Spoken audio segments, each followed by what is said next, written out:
Shalom, shalom, que le Seigneur nous bénisse. Nous voulons partager avec vous un texte tiré de Galates 4, le premier verset. Nous lisons la parole de Dieu. La Bible dit ceci. Or, aussi longtemps que l'héritier est enfant, je dis qu'il ne diffère en rien d'un esclave, quoiqu'il soit le maître de tout. Je reprends. Or, aussi longtemps que l'héritier est enfant, je dis qu'il ne diffère en rien d'un esclave, quoiqu'il soit le maître de tout. Bien-aimés, il est très important de comprendre que nous avons un héritage à posséder. Nous avons un héritage à posséder. Et la Bible dit que le royaume des cieux, depuis Jean, le royaume des cieux est forcé. Et ce sont les violents qui s'en emparent. Ce sont les violents qui s'en emparent. Ce ne sont pas des démios, ce ne sont pas des nédios, ce ne sont pas des enfants qui s'en emparent. Ce sont des violents. Ça veut dire des matures spirituels, bien-aimés. Il est très important de travailler à la maturité. En restant dans l'état charnel, nous n'arrivons pas à posséder. Parce que la Bible dit que celui qui est enfant ne diffère en rien d'un esclave. Ils ont le même traitement. Voilà pourquoi les démons, le diable continue à nous fatiguer, à nous tourmenter. Pourquoi?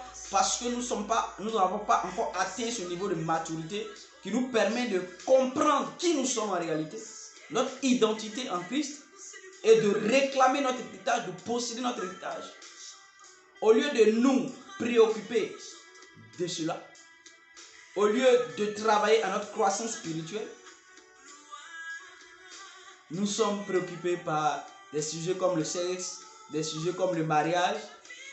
Or, nous avons oublié qu'un enfant ne peut pas se marier.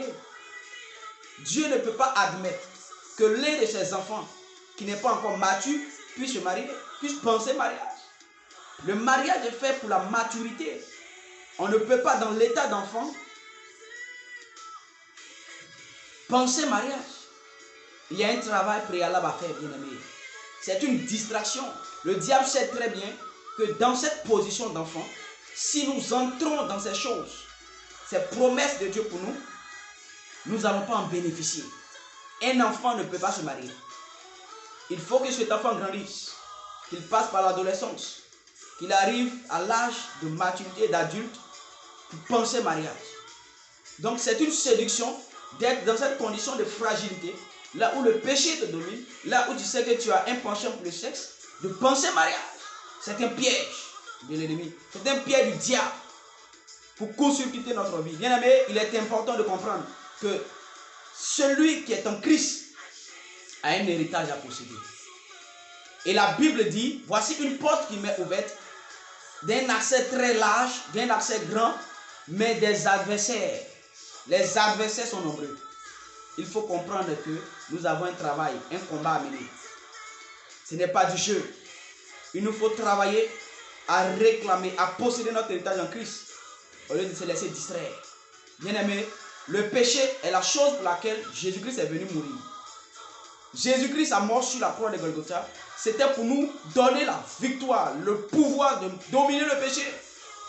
Mais qu'est-ce que nous constatons aujourd'hui? C'est qu'après le sacrifice de Jésus-Christ, il y a encore des personnes qui croupissent sur le poids du péché. Et ces mêmes personnes pensent mariage. Ces mêmes personnes pensent promotion. Ces mêmes personnes pensent voyage. Tu ne peux pas bénéficier de la bénédiction en étant sur le péché. La victoire sur le péché n'a pas encore été remportée pour toi. Et tu penses bénédiction. Non. Il faut affronter ce péché-là. Ce péché que tu traînes depuis des années, tu dois le vaincre. Et cette victoire t'ouvre la porte à la bénédiction. Bien-aimé, il est important de comprendre ces choses. Que le Seigneur nous bénisse. Il est temps de se lever, bien-aimé. Il est temps de se lever. Les jours sont mauvais. Il est temps de se lever. Et de restaurer notre image en Jésus-Christ. De nous attacher aux valeurs de Dieu. De dire ce que Dieu dit de nous. Nous ne sommes plus des pécheurs. Nous sommes la justice de Dieu. Nous avons été affranchis du péché. Et la Bible dit que celui qui est mort est libre du péché. Celui qui est mort est libre du péché. Que le Seigneur nous bénisse et nous donne la capacité de comprendre ces choses et de les pratiquer. Béni soit le Seigneur. Amen.